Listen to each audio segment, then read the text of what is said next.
मैं स्टार्ट क्या? कर नहीं।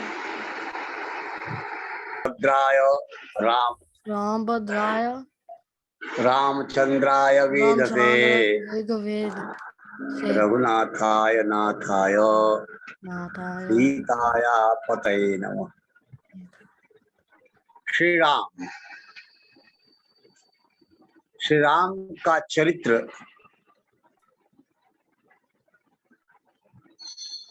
अनुकरणीय है, अपनाने योग्य है। वे मर्यादा पुरुषोत्तम है, अर्थात एक व्यक्ति को कैसे रहना चाहिए, अपने जीवन को कैसे ले चलना चाहिए, उनके जीवन से पूरी सीख मिलती है।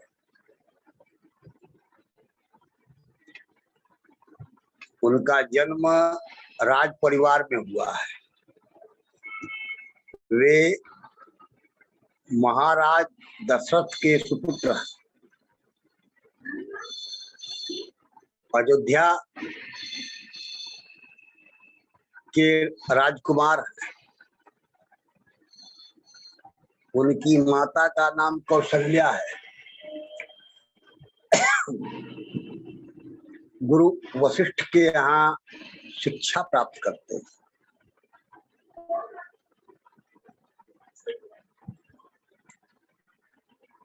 बाद में वह विश्वामित्र के साथ सिद्धाश्रम बक्सर जाते हैं। वहां पर ताटका का वध करते हैं।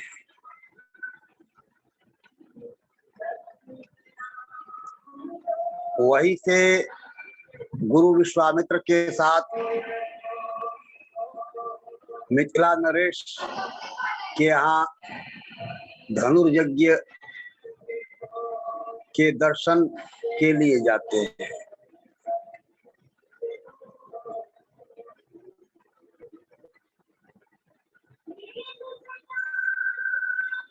विदेहराज जनक ने यह प्रतिज्ञा कर रखी थी कि उनके पास जो शिव का धनुष है उस पर जो प्रत्यंचा चढ़ा देगा उसी से उनकी सुपुत्री सीता का विवाह होगा। उस धनुर्यज्ञ में एक से एक राजा आए थे, एक से एक वीर आए थे, लेकिन किसी की शक्ति इतनी नहीं थी कि उस धनुष को उठा सके। प्रत्यंचा चढ़ाना तो दूर की बात थी। लेकिन गुरु की आज्ञा से श्री राम ने धनुष उठाया और प्रत्यंचा चढ़ा रहे थे कि धनुष टूट गया।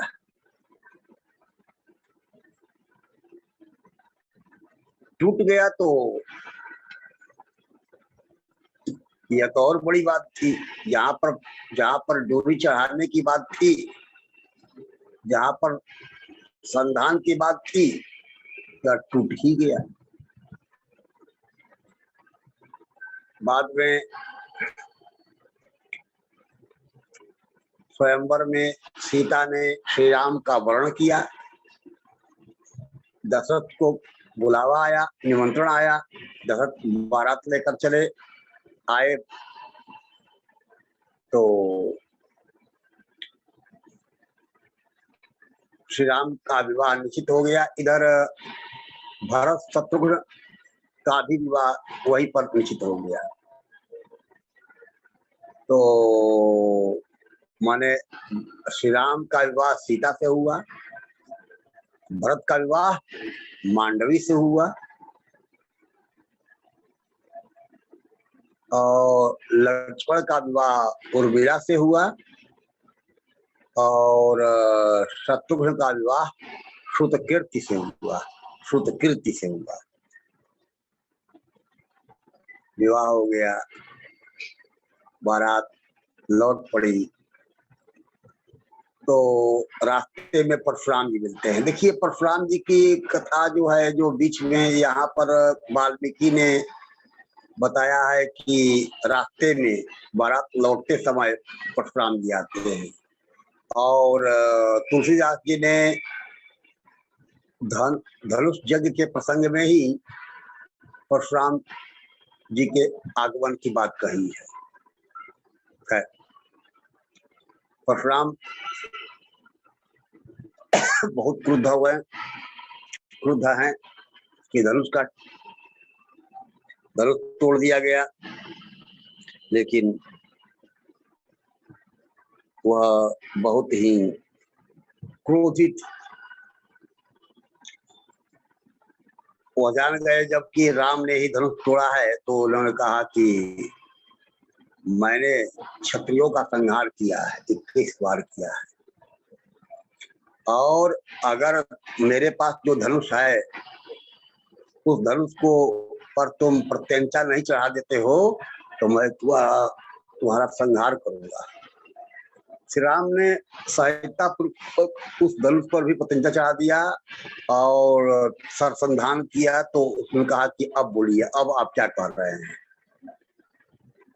माने परशुराम जी हार गए तो कहा कि ठीक है, बोलिए अब क्या करें, अब तो मैं आप ब्राह्मण हैं तो मैं आपकी हत्या नहीं कर सकता, इसलिए आपकी शक्ति क्षीण करता हूँ।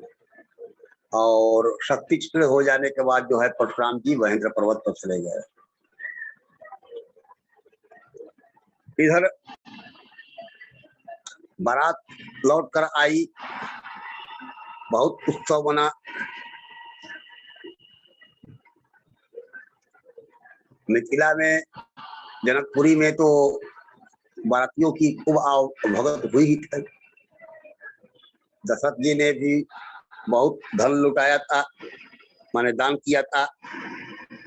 बारात आई, अयोध्या में भी उत्सव मना, खूब दान सम्मान हुआ, उत्सव मना, लोगों को दिया गया, आश्रितों को दान में बहुत सी चीजें दी गई। उसके बाद से कुछ दिन बीता तो महाराज दशरथ ने सोचा कि इसके पहले जो है भरत को ननिहाल से बुलावा आया था, तो भरत जी ननिहाल चले गए, भरत जी के साथ शत्रुघ्न भी चले गए। दशरथ जी को लगा कि मेरी तबीयत ठीक नहीं रहती है, अब बूढ़ा हो गए थे, तो और उन्होंने रात को दुस्वप्न देखा था, खराब सपना देखा था, तो उनको लगा कि समय संकेत कर रहा है कि मुझे इस धरती से अब जाना है। तो उन्होंने जल्दी जल्दी श्री राम के राज्याभिषेक की तैयारी करवाई। सबको आश्चर्य था कि एकाएक ऐसा कैसे हो गया, लेकिन खैर उपाय दशरथ को, क्योंकि वो महाराजा थे, उन पर कोई कहने वाला कुछ नहीं था। इधर जो है कैकेयी महाराज दशरथ की 3 मुख्य रानियां थी।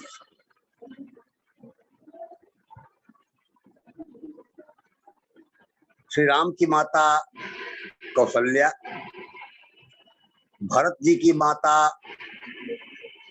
कैकेयी और लक्ष्मण शत्रुघ्न की माता सुमित्रा।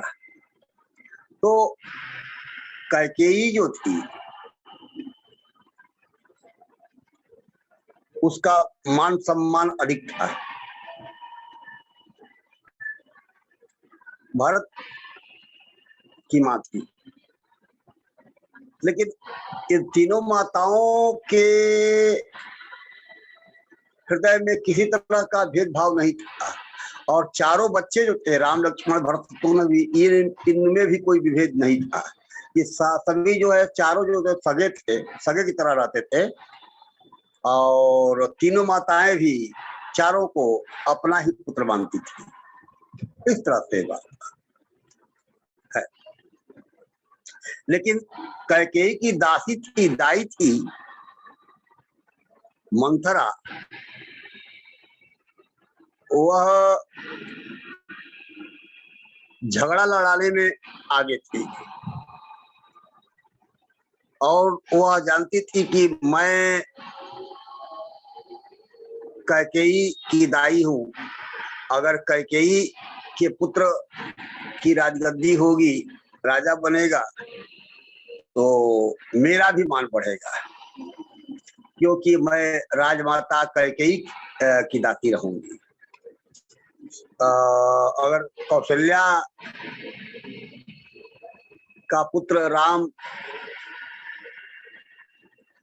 राजा बनेंगे तो कौशल्या राजमाता कहलाएंगी और उससे तो मुझे जो का त्यों रहना पड़ेगा। उसने मन में सोच करके ये कुटिलता अपनाई। बहुत तरह से महारानी कैकेयी को समझाया बुझाया और गलत रास्ते पर चलाया। कैकेयी जो राम को बहुत प्यार करती थी, प्यार देती थी, एकदम माँ की तरह रहती थी, या राम भी माँ की तरह मानते थे। ऐसा विष बोया, ऐसा जहर बोया उसने, मंथरा ने, कि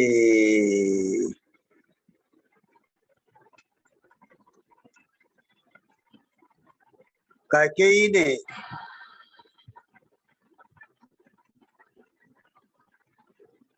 अनशन कर दिया, हड़ताल कर दी।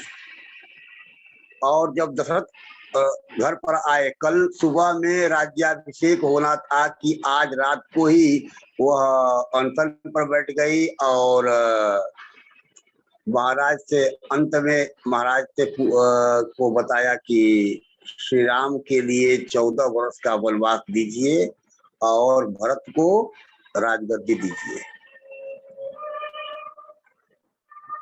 यो तो चारों पुत्र जो थे, राम लक्ष्मण भरत शत्रुघ्न, ये चारों पुत्र ही दशरथ को प्यारे थे, लेकिन राम बड़े थे इसलिए अधिक प्रेम था उनसे। राम की विशेषता भी थी, राम में शिष्टता अधिक थी। ऐसे शिष्ट सभी थे, लेकिन सभी जो थे वे राम का अनुकरण करते थे, माने राम के पद चिन्हों पर चलते थे। मतलब भैया के जैसे चलते थे, भैया जो करते थे उसी तरह करते थे, आचरण भी उनका वही था। फिर भी अब राम बड़े थे और उनमें गुणों की अधिकता थी। महाराज भी राम को अधिक चाहते थे, जनता भी राम को अधिक चाहती थी, तो महाराज ने बनाया था राम का राज्याभिषेक। इधर कैकेयी, मैं वही कह रहा हूँ कि कैकेयी जिस राम को बहुत प्यार देती थी, प्यार करती थी, और उसी राम को उसने वन भेज दिया। उनके लिए वरदान के रूप में जंगल वनवास मांगा, जंगल में रहना मांगा। और तुलसीदास कहते हैं कि तापस वेश विशेष उदासी 14 वर्ष राम वनवासी। तपस्वी के वेश में राम के लिए 14 वर्षों का वनवास मांगा था और भरत के लिए राजगद्दी मांगी। खैर, महाराज जो है, महाराज ने लाख का ठीक है, चलो तुम्हारी बात मान लेता हूँ, भरत को ही राजगद्दी दूंगा, लेकिन राम को वनवास मत दो। लेकिन उसने कहा कि नहीं, राम को वनवास देना ही होगा। देखिए, राम को वनवास देने का उद्देश्य यह था कि राम को प्रजा चाहती है, प्रजा मानती है, और राम यहाँ पर रहेंगे तो क्योंकि देखिए हमारे यहाँ या कहीं पर भी राज्य के लिए, गद्दी के लिए, शासन के लिए बहुत से जो है कुचक्र षड्यंत्र हुए हैं, होते रहते हैं, आज भी होते हैं। सब चाहता है कि हम राजा बने, चाहे जैसे भी बने। राम में तो यह भाव नहीं था, लेकिन कैकेयी सोचती थी कहीं राम की का मन बदला, भरत के प्रति कम प्यार आया, या जनता के बहकावे पर राम कहीं भरत को राजगद्दी से हटा न दे। इसलिए उसने सोचा कि 14 वर्षों तक अगर वन में रहेगा राम तो जनता भी कुछ नहीं कर पाएगी, क्योंकि उसके सामने विकल्प नहीं रहेगा, इसलिए ऐसा किया। तो राम के लिए वनवास मांगा तो स्पष्ट है कि राम लक्ष्मण को बहुत प्रिय थे। माने लक्ष्मण, चारों भाइयों में लक्ष्मण जो थे श्री राम के, तीनों भाइयों में श्री राम के पक्के अनुयायी थे। चारों तीनों थे, माने भरत भी थे, शत्रुघ्न भी थे, लेकिन लक्ष्मण जो थे राम के बिना कभी नहीं रह पाते। तो वैसे ही शत्रुघ्न जो थे वे भरत के बिना कभी नहीं रह पाते थे। मतलब यही जोड़ी बनी थी राम लक्ष्मण की, तो भरत शत्रुघ्न की, तो भरत शत्रुघ्न की जोड़ी बनी थी। इसीलिए भरत के साथ भरत ननिहाल गए तो उनके साथ शत्रुघ्न भी गए। इधर जो है राम का वनवास हुआ तो लक्ष्मण ने कहा कि मैं क्यों नहीं छोड़ूंगा। सीता को, पत्नी की सीता को मना करते रह गए राम, लेकिन नहीं मानी हुआ। तो कथा मैं संक्षिप्त में ही कह रहा हूं, तो इसलिए जो है राम के साथ लक्ष्मण भी चल पड़े, सीता भी चल पड़ी, राम लक्ष्मण सीता तीनों चल पड़े। पिता को प्रणाम किया, आशीर्वाद मांगा, उसके बाद जो है चल पड़े। जनता भी राम के पीछे पीछे चल पड़ी। लेकिन राम को यह अच्छा नहीं लगा कि जब मेरे चलते जनता को कष्ट हो, तो जो है अंत में वह तमसा नदी के किनारे जाते हैं, रात्रि विश्राम करते हैं, और वहीं पर सुबह में उठ करके जनता सोई, जनता को छोड़ करके, जनता जब सोई हुई है तभी वह चल पड़ते हैं। सुमंत जो है रथ चलाते हैं। सुमंत महाराज दशरथ के मंत्रियों में से एक थे, प्रधानमंत्री थे, और सुमंत रथ चला रहे थे। सुमंत को कहा कि आप जो है सुबह ही जब लोग सोए रहे तभी निकल चलना है, घोड़े को लगाइए रथ पर और चलिए। सुमंत ने वैसा ही किया, और जब लोग जगे तो देखा कि राम नहीं है, तो लोग अंत में हताश निराश होकर के लौट आए। इधर सुमंत रथ हाँकते हुए पहुंचे श्रृंगवेरपुर में। वहां पर रात्रि विश्राम किया गया। वहीं पर केवट से भेंट होती है, गोहराज केवट। उसने पूरी आव भगत की, मैत्री, दोनों की मैत्री हुई। देखिए राम का व्यवहार जो था, राम का स्वभाव जो था, वह जनहितैषी था। जनहितैषी होने कारण क्या, हाँ आज हम एंड करना है। तो खैर, तो श्रृंगवेरपुर में राम ने पड़ाव डाला, वहीं पर मैत्री हुई। क्या है, किससे?